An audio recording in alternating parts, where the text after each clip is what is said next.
Simon & Schuster Audio presents The Winter Garden by Heidi Swain, and read by Karen Cass. Chapter 1.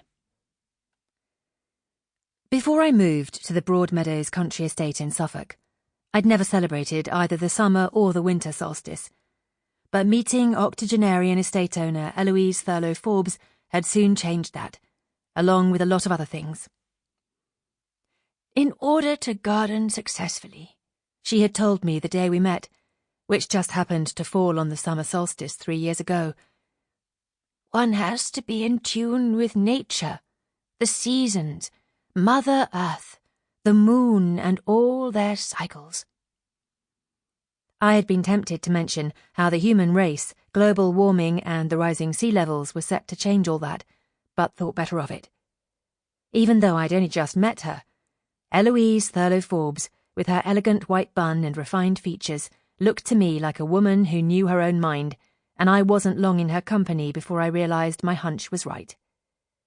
It came as something of a surprise, however, to discover that she knew my mind too. "Come on, Nell," I said, pulling my thoughts back to the present and climbing out of my van. "We need to hurry or we'll miss it."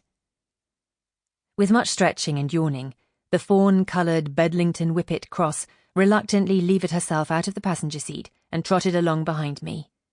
We weren't the only ones who had taken the journey to Ness Point, the most easterly spot in the UK to watch the sunrise, but we stood a little apart from everyone else, and I gazed in awe as the sky turned gold before the sun appeared majestically over the horizon, the few clouds in front of it turning the beams into something akin to an Art Deco sunburst.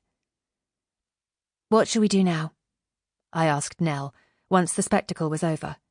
She responded by leaning heavily against my legs and pushing her damp nose into my hand. "Shall we go and see Eloise?" Her tail thumped, and her eyes brightened a little at the sound of her mistress's name. "Come on then," I said, turning back to where I'd parked the van. "Let's go." By the time we arrived, I had mixed feelings about the visit. I couldn't talk to Eloise without mentioning what it was that I had lain awake half the night trying to find the words to say, but I knew I couldn't put it off much longer, no matter how unpalatable it was. "I really hope I'm mistaken about this, Eloise." I swallowed, pulling my thick dark plait over my shoulder in a gesture she was sure to recognise as me seeking courage and comfort. "But I have a horrible feeling that Jackson's gearing up to sell the estate. I might be wrong." Sample complete. Ready to continue?